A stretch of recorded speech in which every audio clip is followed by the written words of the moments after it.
అందరు నమస్కారం. ప్రజల కష్టాల్లో, ప్రజల్లో ఆపదలో, ప్రజల ప్రమాదంలో ఉన్నప్పుడు అయ్యో పాపం అనే నాయకులను చూసాం కానీ ఇలా రాజకీయం చేసే నాయకుల్ని కేవలం వైఎస్ఆర్సీపీలో జగన్మోహన్ రెడ్డి పార్టీలో చూస్తున్నాం. ఎందుకంటే ఈరోజు అచ్యుతాపురంలో జరిగిన ఈ ఫార్మా కంపెనీలో జరిగిన ఏదైతే ప్రమాదం ఉందో నిజంగా చాలా బాధాకరం.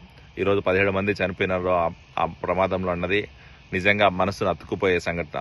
ఆ సంఘటన నుంచి తేరుకునేకి క్షుధగాత్రులు అవ్వచ్చు, లేకపోతే అక్కడ యాక్సిడెంట్లో ప్రాణాలు కోల్పోయి వాళ్ళ కుటుంబాలు అవ్వచ్చు, అందరూ బాధపడుతుంటే ఈ జగన్మోహన్ రెడ్డి పార్టీ నాయకులు శవరాజకీయాలు చేయడానికి రెడీగా ఉన్నారు తప్ప వాళ్ళని ఎట్లా పరామర్శించాలా, ఎట్లా వాళ్ళకి తోడుగా ఉండాలా, ఎట్లా వాళ్ళకి మళ్ళీ మనం ధైర్యం చెప్పాలన్న ఆలోచన ఏ క్వశ్చన్ లేదు ఈ జగన్మోహన్ రెడ్డి కానీ జగన్మోహన్ రెడ్డి పార్టీకి కానీ. ఎందుకంటే ఈరోజు గతంలో 5 సంవత్సరాల్లో ఎన్ని ప్రమాదాలు జరిగినా ఏ రోజు జగన్మోహన్ రెడ్డి పరామర్శించుకో అదే ఇమ్మీడియట్ గా స్పాట్ లేని చరిత్ర లేదు. ఈరోజు నిన్న రాత్రి యాక్సిడెంట్ జరిగింది, నిన్న రాత్రి ప్రమాదం జరుగుతూనే వెంటనే ఆ ఫార్మా కంపెనీ ఓనర్ కావచ్చు, లేదా ఫార్మా స్టాఫ్ కావచ్చు, అక్కడున్న లోకల్ లీడర్లు మన సీఎం రమేష్ గారు అవ్వచ్చు, లోకల్ ఎమ్మెల్యే అవ్వచ్చు, లేదా హోమ్ మినిస్టర్ అందరూ కూడా హుటాహుటిన అక్కడికి వెళ్లి ప్రమాదం జరిగిన సంఘటనలు దానికి బాధపడుతున్న కుటుంబాలని పరామర్శించి వాళ్ళకి కావాల్సిన వైద్య సేవలు అందించి ప్రమాదంలో ప్రాణాలు కోల్పోయిన కుటుంబాలని ఓదారిస్తే దాన్ని కూడా రాజకీయం చేస్తున్నారంటే ఈరోజు జగన్మోహన్ రెడ్డి పార్టీ నాయకులు ఏమన్నా ఆలోచించుకోవాలా.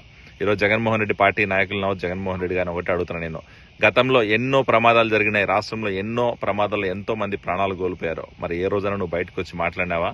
పోనీ ఇదే ఫార్మా కంపెనీలో గత సంవత్సరం నివేదిక ఇచ్చింది థర్డ్ పార్టీ కంపెనీ, వాళ్ళు అన్ని ఇన్స్పెక్షన్లో ఫెయిల్ అయినాయి, ఇన్స్పెక్షన్ పైప్ లైన్ కరెక్ట్గా లేదు, లీక్స్ అవుతున్నాయి, దాన్ని పునరుద్ధరించాలని చెప్పి ఇన్స్పెక్షన్ రిపోర్ట్ ఇస్తే దాని మీద ఎందుకు యాక్షన్ తీసుకోలేదని నేను అడుగుతున్నా. మీ ప్రభుత్వంలో, మీ హయాంలో మీ పార్టీ నాయకుడు ఎవరైతే ఎన్ఆర్ఐ కిరణ్ ఉన్నాడో ఆ అబ్బాయే చేసిన ఈ ఫార్మా కంపెనీ సీఈఓ, ఆయన మీరు ఎందుకు యాక్షన్ తీసుకోలేదు?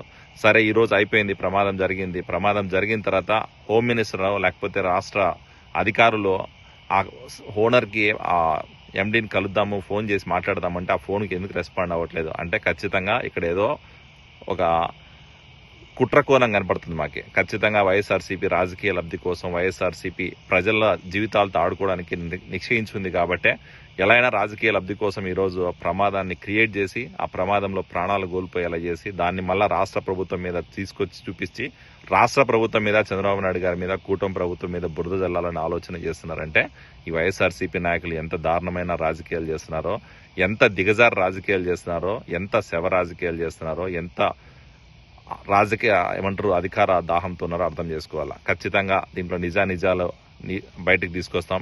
నిజాలు బయటకు వచ్చిన తర్వాత రాష్ట్రంలో ఖచ్చితంగా పరిశ్రమలు పెట్టిన ప్రతి ఒక్కరికి దాన్ని కావాల్సిన ఇన్స్పెక్షన్ ఇవ్వచ్చు, లేకపోతే ప్రతి ఒక్కరు దాని రూల్స్ ఫాలో అవ్వాలి. ఆ రూల్స్ ఫాలో అవ్వకుండా పర్మిషన్స్ ఇచ్చే పద్ధతి ఉండదు రాబోయే రోజుల్లో.